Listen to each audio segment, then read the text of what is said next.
je appelle Nangaï na 16h, na 2016 encore. 16 ans na 2016. Les Mokoloa na kendaka na vandi na mai parce que nandeko souffrir tant, nandeko souffrir makasi. Alors ndé na ke na vandi na mai, ndake ndeko sukola. Na teti bandika après ko tita bandika si na vandi mandambo, na vandi conscience elinga mandambo. Je ninga me pona na ostra mabe parce que l'ostra mabe j'étais voleur.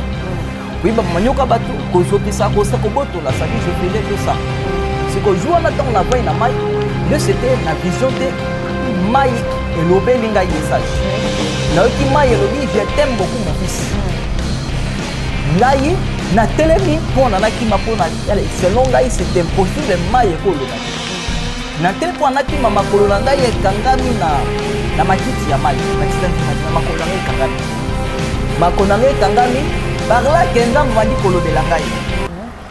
Débit ya ki fazer revandi wana. Ndeko na ngai moni mwasi mwa ndumba azalaki wana akepa na ye. Abi non tozo peso mbongo tolana ndeko na ndako na yo pendant 4 jours. OK. Combien apesi taxe? Tozana mbongo azuli poche miki ba pesa biso to pesi bango. To pesi mwana mwasi wana. Ko la bozo la fiske sika ya ko. Sika ko la. Ba tozaki na ba valise na biso biso okengeza te. Mwana mwasi wana tini. Condition bando kota 0h kobima 5h. Kende wana ekomi to komi quelque part to traîner na mulimi. Dès la tala na luketu ya moko na bango Michette. Oh. Ça faut qu'on a moins makila na ye. Alors na comme constat mabe ya ndengi nyuso. Mabe ya ndengi. En dehors de koiba, en dehors ya ko papa ba. Violette la ki na vola pe ba. Na ndo constat mabe forme nyuso qui sorte de là. Dès les autres nouvelles ba viol wana ya bana miketo. Oui, je me souviens moi na âge ya suko na âge suko na mona ko mwana mwana âge ya suko ngana viola. Azaki na 6 ans. Moi, na 6 ans. Âge à l'icolo, maman a 70 ans. Oh là! Nazo paniqué, mais qui m'a parlé? Pourquoi m'a connu grand maki? Comment m'a écolo? Est-ce que les gens ouais, bah kufa kufa on a ce que bah sangani, bah lui bah lingai.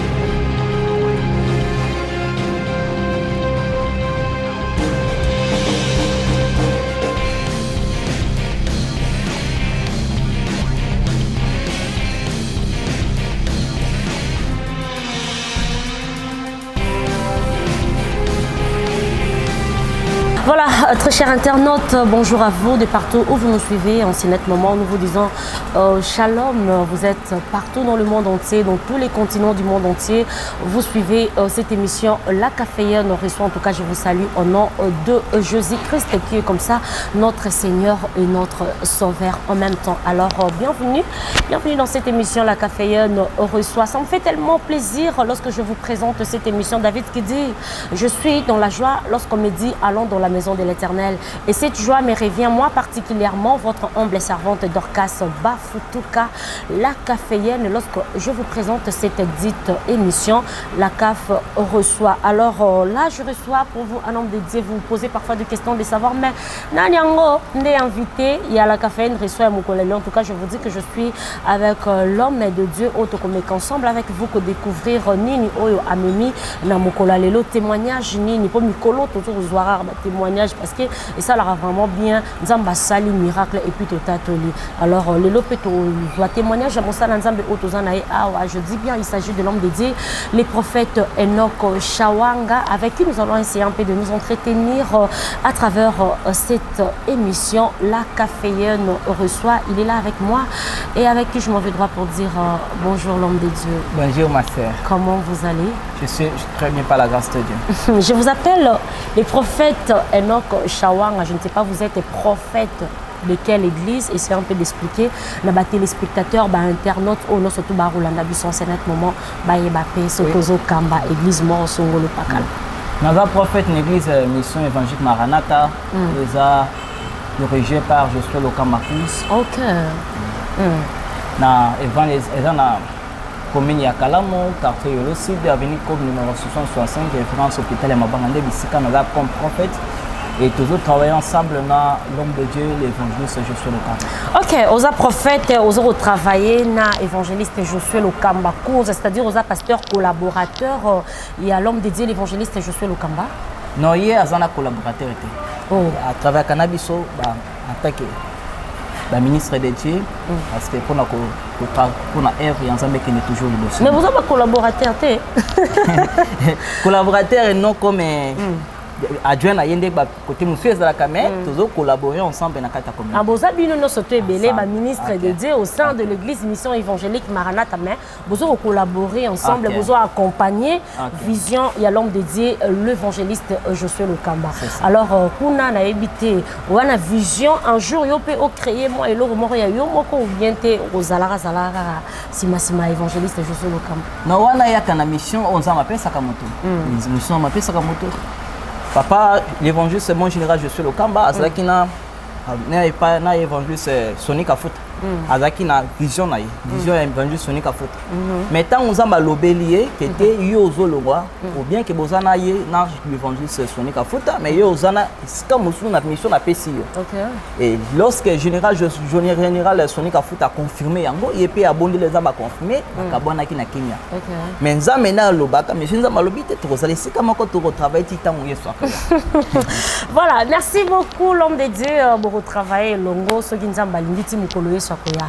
Alors bandeko ba rolanda bana pour ça découvrir vraiment témoignage parce que na laka ki on a dit que non très prochainement to kozala susu na mosala nzambe mususu to yeba kozwa témoignage pe lisusu oyo kosunga biso toujours na objectif il y a retour à la parole de l'Éternel. Alors l'homme de Dieu na habité na rubenga yo prophète ozwa qui appelle ya kozala prophète ou bien tes sentiments na moroka kaloka ba mususu ba rubenga ba big prophète oh big archibishop big boy je ne sais même pas quoi dire yo pe na sentiment rare au fond de l'obi que noté nga pe fona za la prophète na landa kara aligné wana ba prophète nga pe na comme prophète c'était quoi sentiment ya nzoto etindio obenga ma prophète ou bien te ozwa qui vraiment appelle ya rokoma le lot on a robenga prophète Enoch. Wingai na tangu na ndekola na zaka na intention à mon côté qu'un jour je serai un homme de Dieu.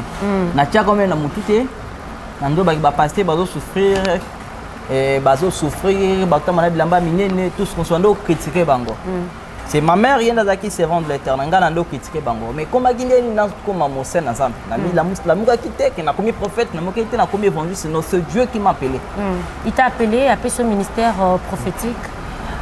Kobenga benga kingai na ko détailler nga benga soko tuninga yango mais tanga benga yi tina ko se retrouver na tanga benga yi abenga par appel nokaki nous appel ngai na 16h na 2016 encore 16h na 2016 nde mukolo na kendaka na vandi na mai parce que ko souffrir tant munande ko souffrir makasi alors nde na ke na vandi na mai na kende ko sukola na teti bandika après ko teta bandike si na vandi mandambo na vandi conscience elinga mandambo conscience elinga me pona na osala mabe parce que l'osala mabe na j'étais voleur oui ba manyoka bato kozoki sa ko sa ko botola ça dit je faisais tout ça c'est que jour na temps na vandi na mai nde c'était na vision te na ndoto te nde mai rivière Kasai rivière Chikapa na mboka ya Kasai Maï na 16h wana Maï lobelinga c'est là où j'avais reçu mon appel. OK. Maï Chikapa, c'était à Chikapa en 2016 à 16h. Nde Maï et lobelinga message. Oui. Na oki Maï lobi je t'aime beaucoup mon fils. Ngai na telemi pour na ki mapona selon ngai c'est impossible Maï ko lobate. Na tel pour na ki mama kolona ngai ekangami na matiti ya Maï, matiti nzinga nzinga makolo ngai ekangami.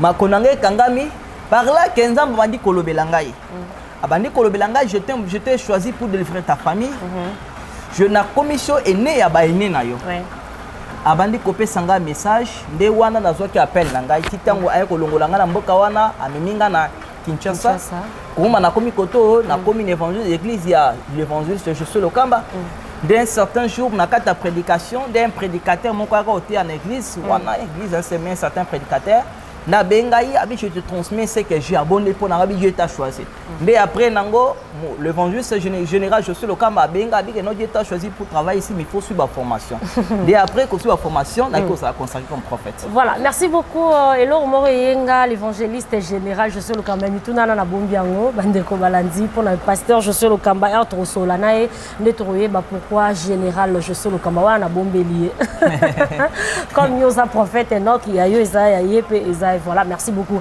Alors, Bandeko Ba Kolanda, la Kaki Bango qui non, reçoit vraiment témoignage. Oh, Isaki Kamutuna Naeba, pourquoi Naobenga yo prophète Enoch, le Lengenini, Ozwaki ministère prophétique, il y a un dépendant Nazaki n'a besoin, il y a différencier parce que Bobima qui peut pas pasteur et bien ba évangéliste, ba pasteur, ba apôtre et bazalaki. Donc voilà, mais il y a aussi une particularité à qui prophète, c'est ça je posais la question pour savoir ceux qui vraiment appellent par rapport à un ministère prophétique au Bengami le prophète. Mais on va y revenir.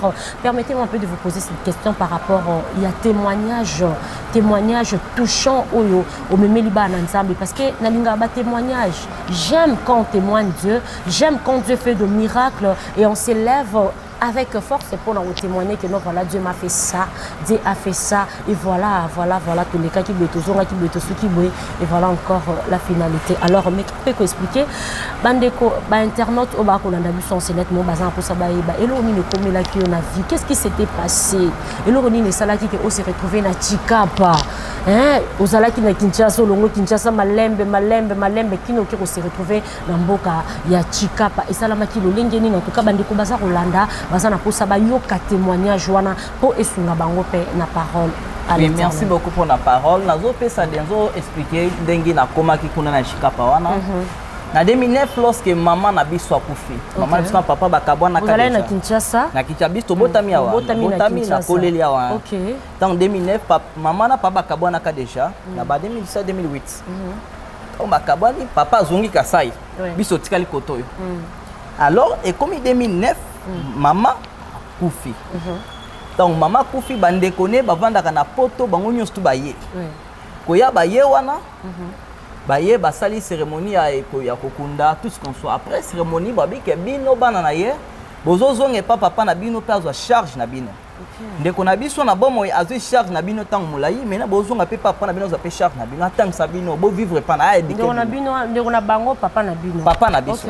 Bozo ke ndeko na babi, ndeko na biso azwi charge mingi ya bino wana bandeko ya mama. Ndeko na biso azwi charge mingi na bino. Siko bo ke ne pe papa na bino azaka na kasai. Yefo azwa pe charge na bino. Toko zwe charge te. Ndeko nanga moko bike meleki nanga za mukibo ke nata na poto te ote fois que ne pas papa na bango bazwi songa na ndeko nanga pauvre que son âme représenter Bridel. Bazwi nga ina ye ba matbiso na avion Air Kasai.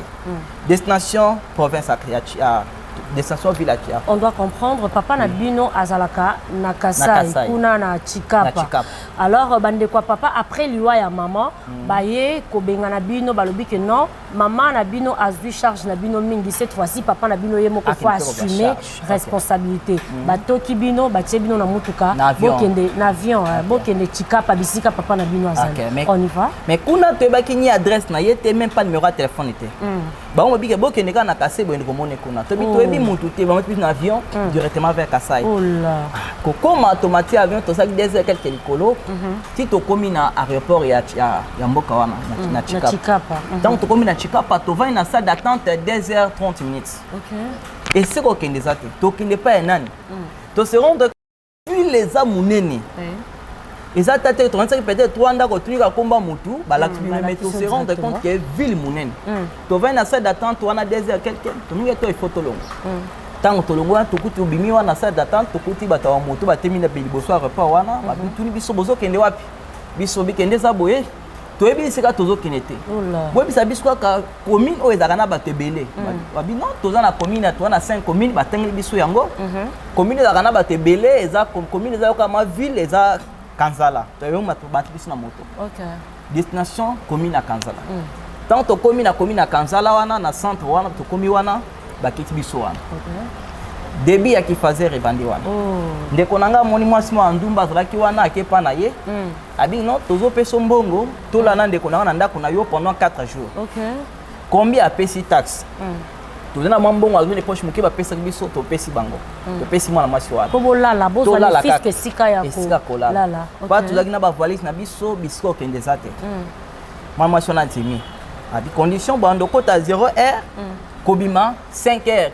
Bobimi 5h30 au plus au moins 6h bozali bo libérer ndako na rapona nga na ba client na ngai fona sa mosana nga tuna problème ezate to sali bongo premier jour deuxième troisième jour moyen ezate quatrième jour ndeko nanga meki koluka ko trouver moi musala sala parce que yaza kinoa à côté ça n'importe quel travail alors mais simbite to kuti kuna difficulté to kotaki wana difficulté ya liboso to kuti langue bango bazoloba biso to ebi yango te toza bien si bakasayen mais to koli na Kinshasa mama na bisaki mungala to ebi na biso loko to koli na lingala na français nga bando ba message fantan na lokola mama na biso bando lité kutu kena lo bata lingala te siko to se rendre kuna compte que kuna baloba chuluba ndeko nanga meki ata comme ata porteur a vu occasion te muto zo patience kuna to kuti kuna solo bilingala babengi o mwana soda soit muibi pona kuna bana basoda mingi nde balingala sadi basoda sikona bango bayoka na kate basoda banyokola bango sadi solo bilingala seko vanda na camp militaire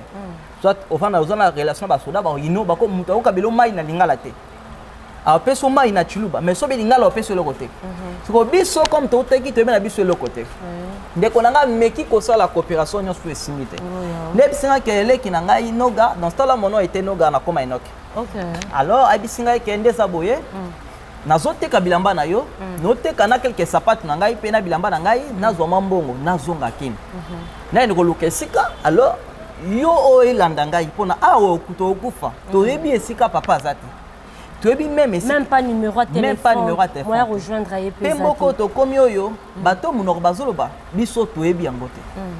Alors de konanga ndote ka bilamba ateki quelques sapatos quelques bilamba na ye azimbongo amati avion amati mutu kapito. Atiki moi quelques mbongo moi mike atiki ngabi tikala kana moi sandumba oyo kangama na ye toujours. Olala olala. Moi sandumba ntango ndeko nanga mati alambi ndeko mati akeyo ndeko azongi Kina. Azongi Kinshasa d'accord. Wana tikali yo moko na tikapa ndeko no azongi Kinshasa. Atsenga moko. Al ndeko ana jour al boso alambi matembele ache jamba na kati. Apesinga na mwasandumba. Na lena ko drink na drink ezunga na ko kawo. Abaina nga ba scénario. Et silité na bandi sukwele basani.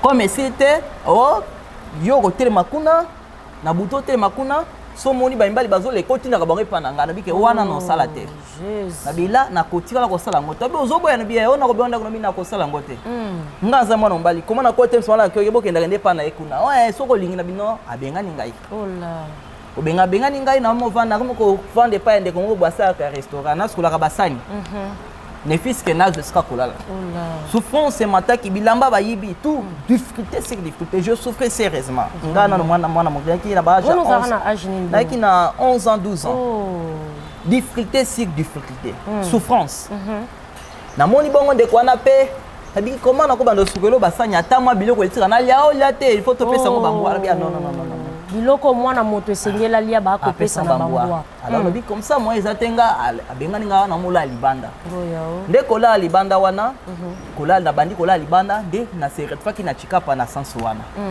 ko secret kola libanda souffrance et mati makasi ko souffrance et mati nde bande komoko boy wana ba kutinga na libanda wana ba swinga tokena manda kuna bango na tuzubu komi quartier moko boy na chikapa toujours toke wana nandula ndako na bango nalia kabiloko na bango balamba na bango siko nde bakotira batoro so dit soki mombali moko alingi akota na mwana mwasi na ndumba soit mwasi wa mwana batu bakota ndako na bango parce que quelque chose lokola ne petit bazo traiter lokola hôtel en même temps vie na bango pe compliqué komila masanga komila badiamba autorisé ngana zaki wana lambela bango nalia kamena zisika kola na salon wana ko bongisa pe ndako nde oyo pe fo banda musala be me musala mi wi munga ko tunaza prêt à kosala n'importe quel travail ni fiske na zwa possibilité ya na vie ya na lala na la pendant me ko la tabila moko mystère na komaki zoto mike mutuka kande zaki munene alors oh oui to kende kosala dimanche oui je suis prêt à aller travailler nde comme dimanche na 9h bito kende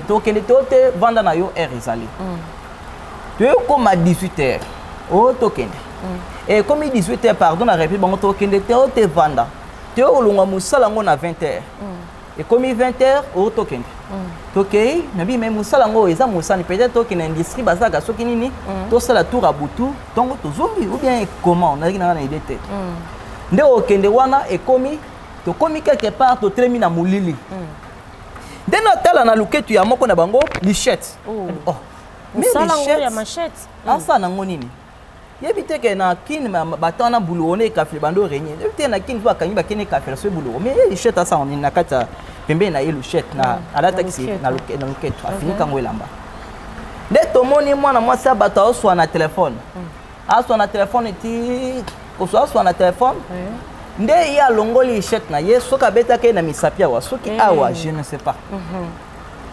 tomoni nga na moni directement telefone kwei a rapidité telefone na boko na ye abanimbango nga mpe nalandi ye na banimbango Olandi la jeune fille. Nalandi ndeko to yaki na ye patan abeti jeune fille soki lichette a récupéré téléphone tant atanga abeti jeune fille atiki téléphone a rapidité a récupéré abanimbanga epesa ndeke position nyanga na sala ndanga ye tant abanimbanga pe na banimbango to kimineti to komi na ndako koma to komi na ndako totala téléphone nango empreinte display et panzana display et panzana nango nyonso tout kaka ka côté muke nde kazo sala c'est que nyonso tout display et panzana mais on de loko zui pe ozwi ngo probeti ozokisi ya bia wana bayuma ke no hôpital esa eloko te na bitenga musono sala te oso sala te okende kasi na mona zonga na libanda alors na papotinga na kata via komela badiamba chaque jour on a qui na choité la difficulté ezaki tellement atroce ozo baté na osala kasinini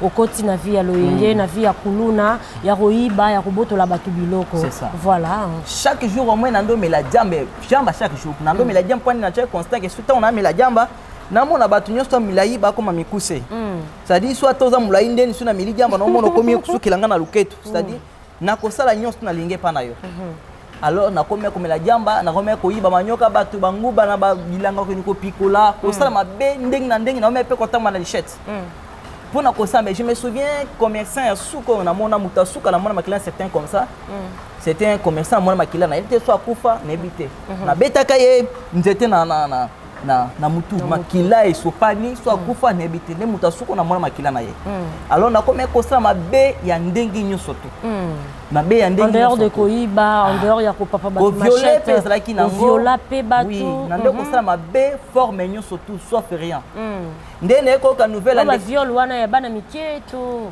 Oui, je me souviens moi na âge ya suko na mona côté moi âge ya suko nga na viola azaki na 6 ans moi na 6 ans âge ya likolo maman ya 70 ans oh là oui maman a 70 ans et tout ma benyo na mona ngo ezaki normal OK ezaki normal ndeko nanga koto ya kana Kinshasa comme souci nanga ezalaki akomela masanga kati na boulevard comme malheur yaka yango moko te batutiye mutuka akufi sur place ndenga na se rappeler numéro ya Mamalik na bengi Mamalik na Bruxelles na réserve bombi kombo na kolanda ngai bango ba ndanga muta bazala bango baza na poto muta contredinga zate alors nde na bengi ndeko na bengi Mamalik wana mama na sele na bonjour mama yambinga bonjour mama na zana difficulté makasi nde za boy fina nge baby ndeko nanga chokufa to ekilika makufa na ye toko s'arranger pour na to kunda ye mais ngape kotoyo naza entre vie ou mort naza salité nakoma boye phaseur nakoma kuluna mama wana zo répond mama wana 5 heures aza soit disant mukambi ya mama soit disant moi c'est musala mama leki aza mutema te abi na betele nyonso tu abi problème ezate biso pe to kufila ka mama nzamba zo cher na biso pe biso to panzani to komi na poto biso nyonso tu yo pe nzamba zo cher na yo en tout cas ce qui émission aussi il faut tinde la lien alanda ngope à mon ango na otinde la ye alors abi a répondre nga bongo à quatre téléphone ne ko benga répondeur na bengi répondeur vie na ngebe paki pour ça ma be en tout temps tout na mon ango normal kuyiba biloka batu ba mama bazamba banyoko banguba bakomaki victime ya ba makambo bayebi kutu te c'est quoi comme charge kuyiba manyoko na bango bakomata bambila komata mbila musunze ta mbila ko yiba mbila boye wendo ko yiba mbila na concession ba to kute na nyoko mythique au kwei na sepo sobukana il y a tellement beaucoup de cicatrices na zango ya banzube tout ce qu'on sort nde sikoyo na beta disika nzoki abisika na kutangi na zambe sikoyo malgré ba problème no soto kutani nango lelo oyo viol ozo violer ba mama batu ozo violer bana mike ozo do ba souffrance ezaki tellement makasi yango etinda que OK ndeko sala ba makambo wana na so bande ko bolanda j'espère que toujours comprendre ensemble avec vous témoignage ya l'homme de Dieu on atanga kala banda ko benga na kombo ya Nora qu'est-ce que tu as dit Noga parce que bande comme sous fait bana tika pa ba olanda yo oh banda ko sana bango ba crime alolenge wana babi oh mais oh muninga na biso ti ya shege muninga na biso ya kuluna muninga na biso to banda ko violer nae ba mama ba to pe bana ba to melelo oh ba mona ki oza susu no gâté mais okomi l'homme de Dieu on a so respecté pembe na yo les prophètes Enoch Shawanga en tout cas témoignage oh ça m'a beaucoup touché et ça linga vraiment pas mais ce que j'aime c'est la finalité on est OK non vraiment malin mais pour tout découvrir en fait qu'est-ce qui s'est passé ensuite pour qu'aujourd'hui alongwa noga o azara violé noga o yakulu na pelelo o akoma l'homme de Dieu les prophètes Enoch alors et ça les maki siko ndenge nini erbo suki bongo komi kulu no komi ko violé et puis et tout. Du coup, Karaboé, on appelle ou bien il y avait encore une autre vie où il suivra qui vie aux Alaki Nango après 12 ans, il y a souffrance, tout ça. Il y avait encore une autre vie ou bien vous avez reçu automatiquement l'appel pour devenir aujourd'hui prophète tel que vous êtes. Comment est ça la maquée? Na kena mai alors on a mené vignon tout on a que nous sur la rivière. Na kena rivière à Chika pendant une sur la mai. Joua na melaka diambate. Des jours en temps on a commis na mai na vandi mais les souka kinga. On a osé kana 11 ans, 12 ans. Non, j'ai grandi na gani na ganari, na koli na j'ai grandi à la rue. Donc au koli na balabala, au koli na vie ya kishege, au koli na vie ya kifazeur, c'est ça qu'on doit dire. Donc pendant combien de temps si on doit calculer au bandaki on a âge il y a 9 ans, 10 ans, 12 ans. Je dirais 12 ans. Jusqu'à quel âge? 12 ans. 12 ans, 13 ans, 14 ans, 15 ans, 16 ans, 17 ans, 5 ans, on a fallu 5 ans. 5 ans, il y a expérience, il y a vie à Kifazeur. C'est ça qu'on doit dire. Hein? Oui. Donc, au fin de la vie à Kifazeur pendant 5 ans. Alors, on a 17 ans ça, on a 17 ans tout, Ezaki Kakafazer, Moïbi, tout ça, viol, donc criminel. Na âge assez s'il vous plaît, parce que là, Azaki même pas na 17 ans, Azaki na à 17 ans, donc on va dire 12 ans, 13 ans, 14 ans, 15 ans, et puis 16 ans. Donc pour dire que à ça la vie à Kifazer mineur, vie à violer ma maman, batou, yé mineur m'a violé, a violé na âge assez. Azo violé bana miki ako violé ba maman mikolo na ki mineur naï mais elle a comme ko poussa na moi muke roko ma majeur qu'est-ce qui s'est passé ensuite homme de Dieu Kabali solo nake ko sukola na mai nake ko suka na rivière ndé ko joua na melaka diamba ta moko te ata buli moko ta diamba na melaka OK nake ko sukola siko na vanda beke mais pour na nosa mabenyo soyo nga maman na nga ya zaka servante mais zambe ozo trouver normal la vivre vieux nazo vivre oyo ndé joua nake na mai nake ko sukola c'est là que Dieu ozo se lamenter wa ozo yeba quand même existence à Dieu nazo reconnaître existence ne beka nzamba zaka likolo OK ça dinga ne beka nzamba zaka likolo azaka na sete voilà binzambo zo mona te ndé jour anta on nake na vande na mai na kena sukola na tete bandike belé que tant on a olongwa bandika ko siko ezaki no bande ko vivre mingi na bandika so ko lié mondika elongolo mwanza la tondeni bandike zaki soki na zwi na tete bandika wana moi wana na zwi na kolongwa wana ko bana bima na mboka batu parce que so ke maso kiti na mai fo bima bomba titi bazambeza na bilangeza ba bilanga manyoko nyonso wana na wezaki yanga ya kuiba manyoko na bango na lena bandika wana bandika na ndoli yango pamba te na manyoko ezali soki na tete bandika wana na visite déjà bilanga tel na kotango mais le vous au manioka maman bato wana na kolena bandika wana pamba te bilanga nguba tel na kotango lelo na koyiba na zo banguba wana na liango alors on a kena te bandika na vandi na te bandika mwa mingi na vandi siko conscience zonga nga mandam keza mbozo kate mwa pona nini voa bwe na ndo semble te nzambo azala likolo oyo yeba azala likolo na sila matin nzambo azala likolo vraiment o mona ngate na vandi na nga na sewa na vandi ndé nayoki c'était ma première fois parce qu'on a lo balikambo ezalaki na ndoto te vision te na physique mai rivière mai ana 16h et lobby noki rivière mai et lobby je t'aime beaucoup mon fils en 2016 oui à 16h c'est na 16h na telemi sikoyo pona na kima makolanga ekangami dans nous vivre en physiquement na ndoto te OK oui physiquement makolo nanga ekangami donc makolo nanga ekangami directement abandi nzamba ndiko lobelanga message ne bete ke zanzambe ababisaka que abandi premièrement abandi que je t'aime beaucoup mon fils alors on devait je t'ai choisi pour délivrer ta famille je te fais l'aîné de tes aînés abandi ko lobelanga siko na nyonso tozo ba nanga kutunga talinga tenga sifika ke asisa koloba neki manangai makolo nanga efungwa manga si makolo nanga efungwa manaki ma parce nga nyonso wana e séparé ngai talek ngai te alobi lobi tinzamba lobi abisinga message titango ko lobi abisinga message na bouger manga nazo bouger ka makolo nanga tant makolo efungwami na banimbango na banimbango na leki na banimbango na bandika na sundoli yango na banimbango na mati na ngomba na komi na ngomba na ndio pe me nipsimela milobi ke me nani auti ko koloba na kolobela ngai mayeloba me mayeloba kate koma maibisi voya moto na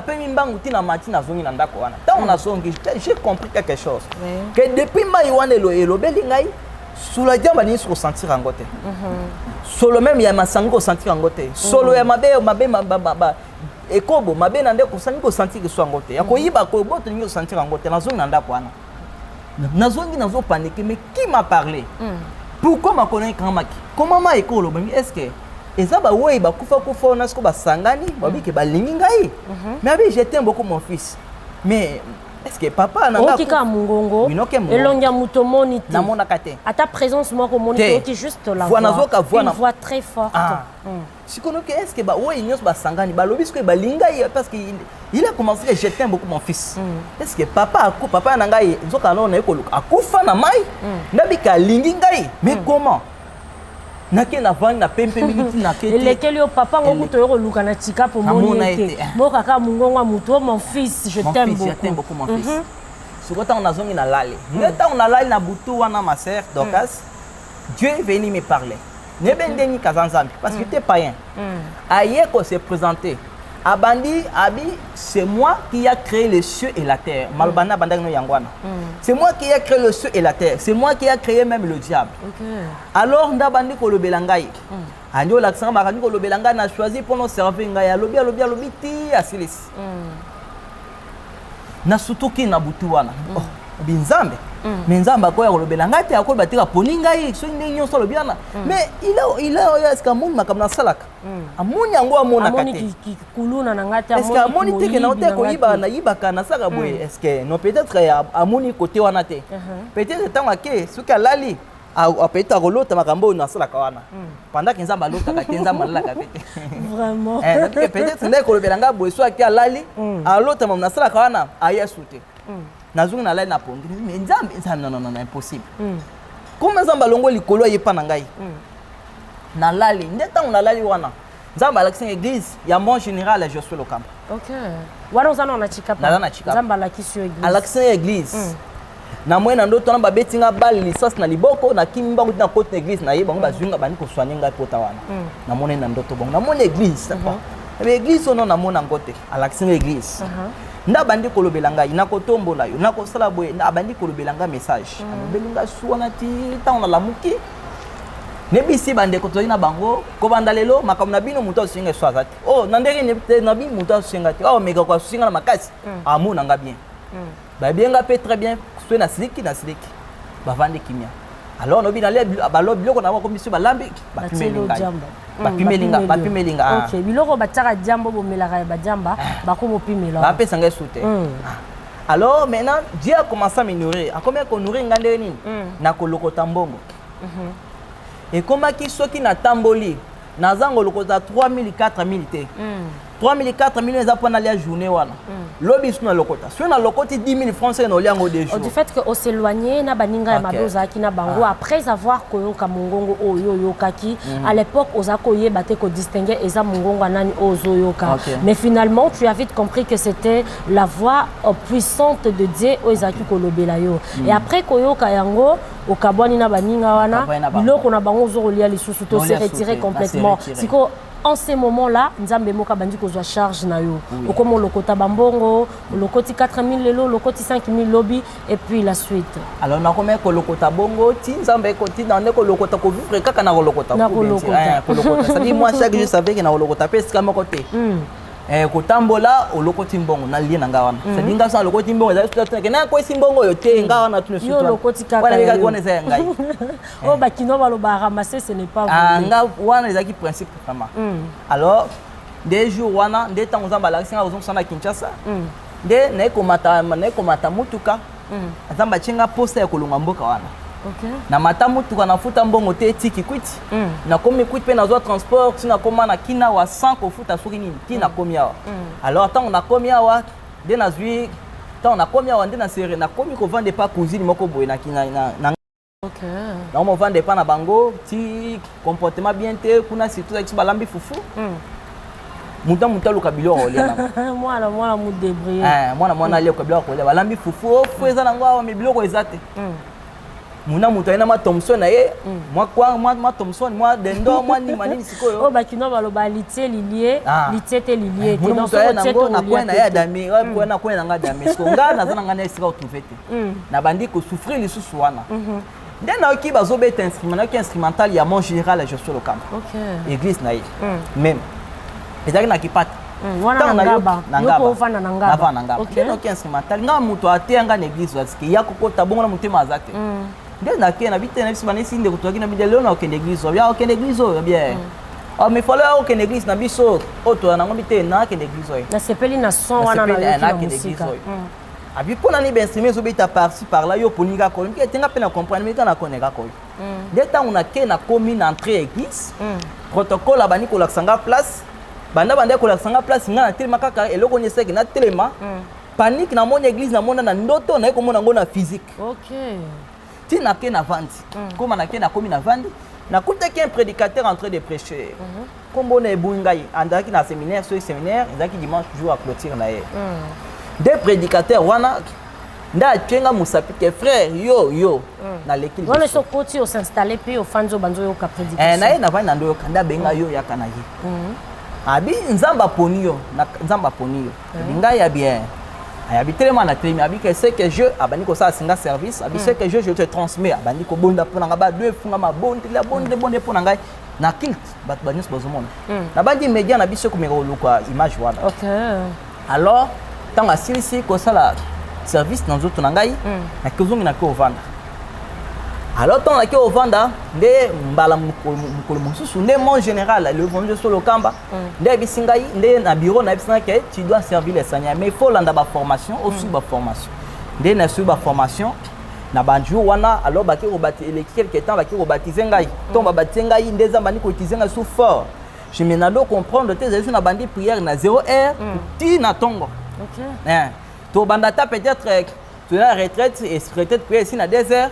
Mon général évangile sur le camp babimi na ngamu kuna na ngamu balabala ndo sambela ngape na bimi na langi na ngamu na ngape. To banda ye na ngamu ngako to na ngamu to banda ye na ngap ti 4h 5h. Ne mo kazo comprendre te. Ti soit 6 prière côté ya tini mutu bwendo kata prière frère wana. Ya zo mnata il faut pema. C'est ninga na zo comprendre. Mo bonda 5 sur 5 na zo comprendre te. Nde ti temps to la na ba formation aussi li. De ba consacrer biso ba consacrer ngai to yiba to belé mais je te dis qui va consacrer en tant que prophète na génération. Vous étiez en nombre de combien? Tu as qui en nombre il y a 17. 17. OK. 17. Na kata banembale il y avait des pasteurs, des évangélistes. Il y avait des pasteurs, des évangélistes mais prophètes na génération na biso zaki ngai moko prophète on va consacrer. Ba consacrer nga comme prophète par exemple le belanga déjà mais na boena ko yibisa l'évangéliste Josué. Tant on ne pas confirmer yango nda ko ndringa attaque prophète. Voilà, merci beaucoup, très cher internaute. J'espère que tu comprends au moins témoignage au Moussa Nanzamba Ibi Kopé Sabiso 4 na Oisika et ça les magines nini azala qui phaseur azala qui kuluna azala qui kosala makamama mais nous tout on a pas ça là avec une raison parce que souffrance c'est là qui tellement atroce ba difficulté ou abane ko ba même pas comment s'en sortir jusqu'au point que famille et ko benga na bango na Kinshasa ezongisi bango na Chikapa et tindi bango Chikapa ba ke koluka tata o abota bango. Arrivé à Chikapa, bah retrouver même pas papa en gros, mais vie est toujours difficile.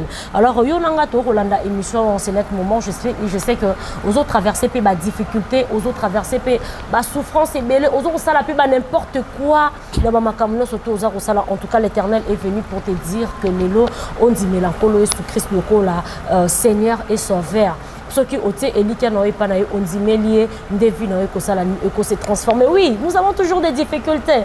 Même Mouton Romo Nayaza, parfois président, okomone parfois ministre député et tout mais ceux qui olandeli pe bien olukoye ba apekana esika mo bepe aromona pe pasi alors pasi wa yo mamsozo lo ba ke note yanga eleki makasi yanga eza tellement makasi mais je te dis que confie ton sort à l'Éternel et je te dis que ce Dieu là il agira il fera quelque chose de très très spécial dans ta vie alors témoignage j'espère que édifier yo zo landanga édifier pe biso ba o toza awa na plateau en tout cas et ça les biso vraiment kitoko mingi alors l'homme de Dieu to yeba suite ya témoignage oyo après que Nzambe kobenga yo kolongola yo na tikapa atio volonté ya koya na Kinshasa jusqu'à ce que okutana évangéliste Josué Lokamba cause okomi pe na kati ya église oyo mema ozui baptême tout okomi pe ko est vrai alors bandeko baza kolanda yo na tango o baza na posa bayeba avant au sala ozwa baptême au kende ko se faire baptiser à travers l'évangéliste Josué Lokamba parce que c'est yende muto sala ki yango est-ce que ozwa ki vraiment temps ya koyambola masumu ozwa ki penza temps ya koboya o no soto sala ki kopusa na liboso Nzambe ko memela yango comme fardeau alimbisa ba viol ba crime ba makambo no soto ya mabe o sala ki vraiment une confession sincère et ondimela ki Jésus Christ. Oui, na ça qui on a confessé qui vraiment nyo sotu na ça. Et ozolo bango na lingi o lobamo lilobamo ko pa bandeko ba rolanda biso ba ope bazana ba vie o wana o yozala ki nango avant oyebisi bango liloba o ko réconforter bango comme j'avais dit cette émission et le retour à la parole de Dieu et permettre bango pe ba se retourner katikati na maloba yankolo. Oui, na ça ka confession pe lisusu na ça confession sincère na yambola ka na tika ka pe nyoso. Pe ndeti siko na ka linga ka kombo lisumute na nyoso. Pe yo mutozo partager nanga peut-être même une situation bien aimé yo muto partager la même situation nga na sali mabe mingi peut-être ozomi bomana kata culpabilité parce que beaucoup de personnes bomana kata culpabilité mabo na sali na longolize minzamba occupé yo kanga soute soko ye panza il est capable de te pardonner moi j'ai fait le mal plus que toi et yo pour muto na problème nzambe na biso apesa ka solution nzambe na biso abalisaka pona nzamba balisa yo azana posa âge na yote nga naza marié comment na photo ya mariage c'est-à-dire notre Dieu a sala kanyo soto pe yo mosa na nzambe oyo vie ezo réussite okomi peni ya kotika ki musa na nzambe nzambe na biso azana nyo soto apesa ka mituka apesa ka to mwana uti na kata ki fazer moi aujourd'hui je ne suis plus fazer aujourd'hui nzamba balsinga aujourd'hui apesinga mutuka aujourd'hui nzamba zo mesana ko se manifester yango na bakanya sto bozana ngo bien aimé dans le Seigneur ko perdre espoir yo pe mama muto ko sotira ko linga mwana na yo koleka yo mokote papa muto ko sotira ko linga mwana na yo koleka yo mokote linga bango tango zona bon moi chez bango provision ceux qui na compte bancaire sala nyo soto puis muto na problème nzambe na biso akoyeba ko se manifester parce que nous avons sa vision, pas sa provision. C'est-à-dire que sa provision, c'est pourquoi il y a des miracles par-ci par-là. Ceux qui médient quelques miracles, je ne sais pas. Voilà. Mais au moins, Nzambe Nabiso Azamonene. En tout cas, Nzambe Nabiso Azamonene, l'homme de Dieu, j'ai beaucoup aimé. Très cher internaute, téléspectateur, l'homme de Dieu te l'a dit témoignage. Il y a des difficultés à subir, à vivre vraiment la vie à passer. Jusqu'à ce que se retrouve qui kuna na tika mais du moins azwa qui appelle Erasui appelle malgré abandé pour comprendre qu'est-ce qui s'est passé exactement mais en réalité c'était l'appel de Dieu Nzamba benga qui a longoli na mboka tika pa aina e yo peut-être ezanango même situation na yete et ozanango lolenge mon côté même façon tena ndenge oyo Nzamba salili parce que yazwa qui appelle yo mamsusu sono appel wana te mais yo mamsusu oyo kaka liloba Nzambe pe otika mabe yo mamsusu oyo kaka mungongo Nzambe à travers témoignage ya notre frère le pasteur Enoch mamsusu oyo kaka témoignage na yepe osanini otiki mabe alors je vous en prie très cher internaute ozolanda biso c'est net moment yozo se retrouver vraiment na ba vie wana ya kuluna vie wana ya masanga vie wana ya violaka ba mama ya violaka bana mike ya kosalaka ba crime ya koboma batu kopasola na machette en tout cas ozolanda émission o tika ete Yesu Christ akota katikati na yo parce que ceux qui sont akoti na vie na yo makambo no peut changer la Bible nous dit tous ont péché et sont privés de la gloire de Dieu tu es parfois aussi frère ou sœur en Christ tu pries mais tu te dis mais maman au sambela et kokende liboso te pona nini tu es privé de la gloire de Dieu pourquoi parce que tu as péché abandonne juste le péché tika makambo mabe ozo ça, confie-toi en l'Éternel et tu verras que sa main puissante s'étendra sur toi et tu verras le miracle qui va t'accompagner. Alors, l'homme de Dieu,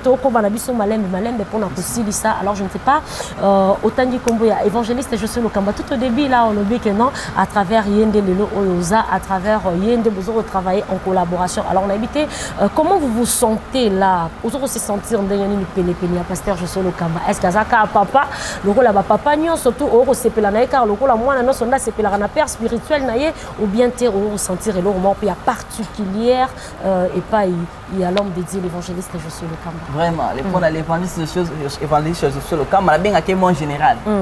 Vraiment, Aza, vraiment, Moutumoko Malamu, Nakoloba, Aza sans défaut, sans erreur. Depuis Naza, sans erreur. Oui, Nakolo Bongo.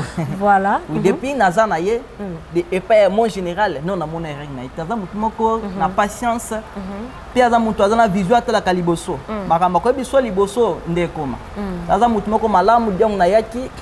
Comme combes la toujours ba combattre na bandeko par-ci par-là ba bunsenga na ba pasteur bana na kutaki présent mais yé azaki corrompu na ma idée na bangote ya azaki toujours na droitier puis aza muto justice vraiment lingaki makasi vraiment et je le salue encore mon général et je suis le cam je l'aime beaucoup vraiment.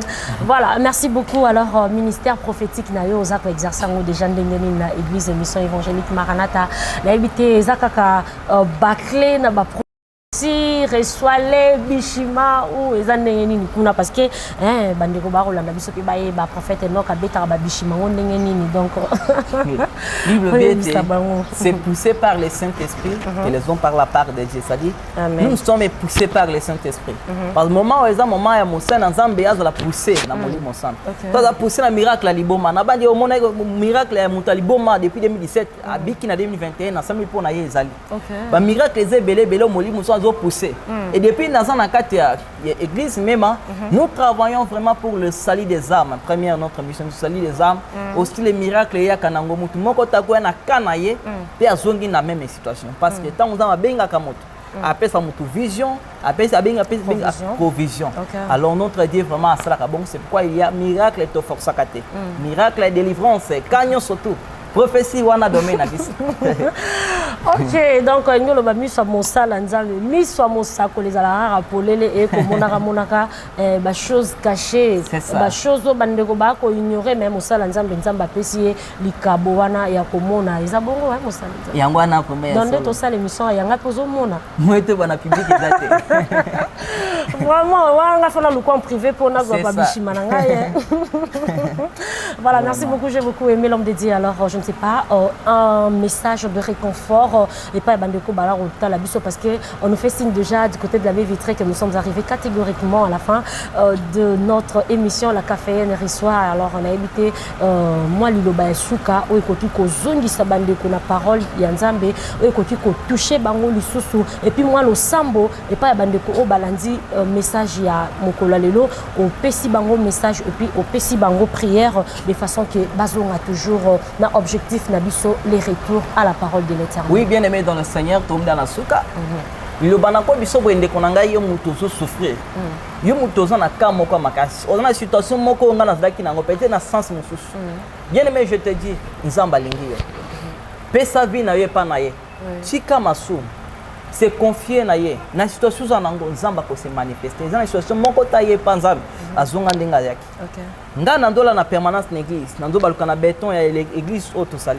Mais le na longo na za subongote. C'est-à-dire nzambe na biso aza capable ya nyoso tuna bali. Le sombi mutuka, le sombi mutuka nzambe stock. Vi nanga za kitoko.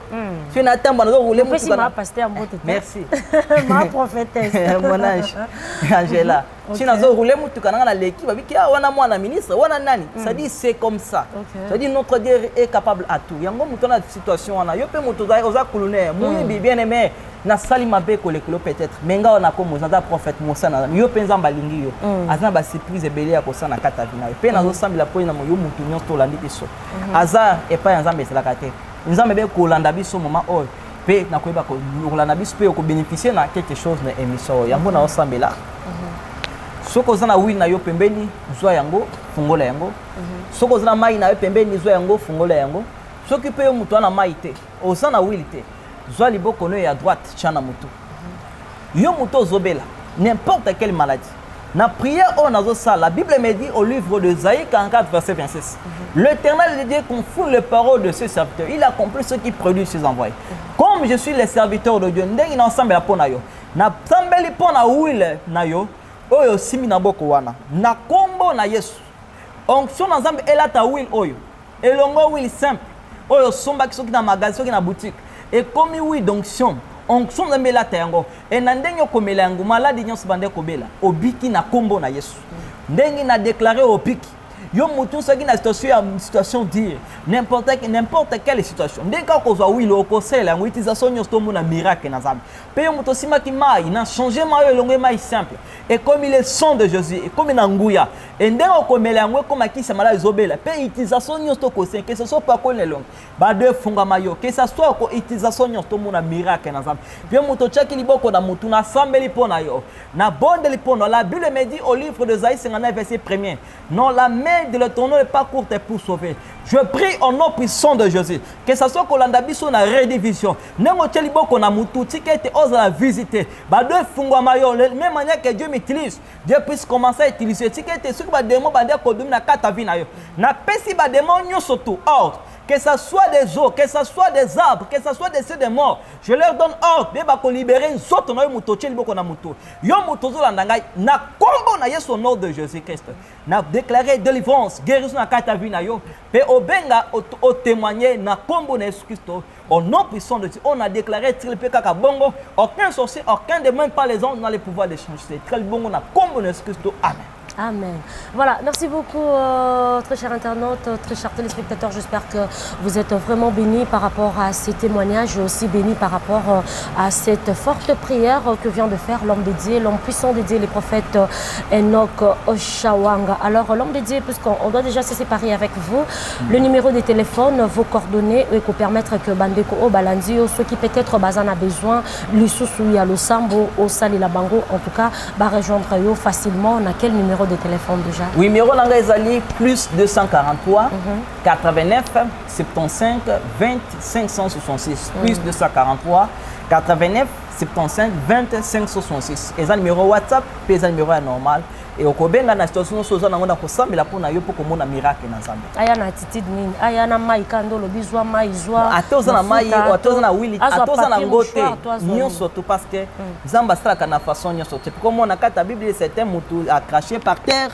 Les certains mutu abondeli kaka, les certains mutu lobby, ça dit façon atoza atoza na wili tazona maite yaka na kosambela. Zambe na ngai, Zamba Josué, Zamba Elia kosema na kata fina yo. Moi mon pata speko ozala batinda. Problème est ça. Voilà, merci beaucoup très chers internautes, c'était juste pour amuser la galerie en tout cas. Je sais pas de salutations ou que ça na bande koba Rolanda yo rapidement. Oui, na pesi salutation vraiment premièrement na journée ça pembe na ngaza mutu malama.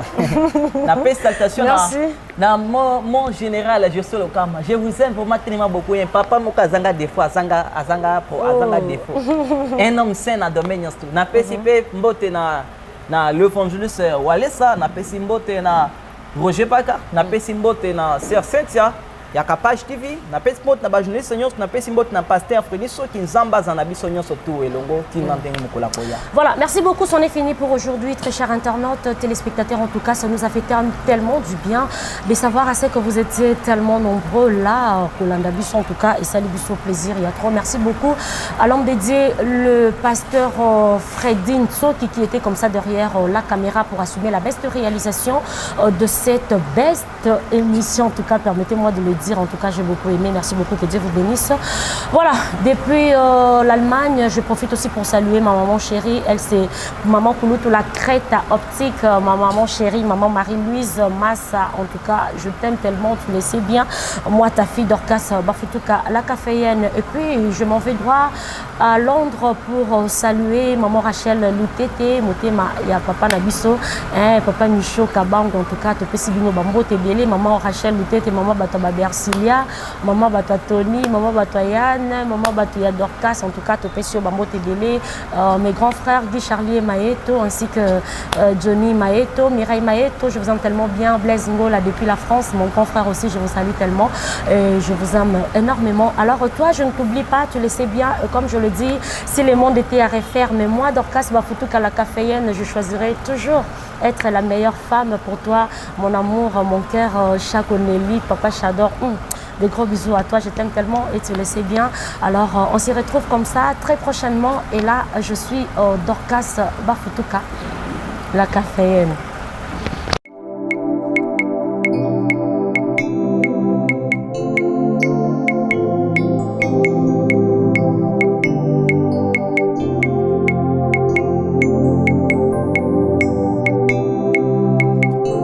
Wafako mulopwe, wafako mulunda,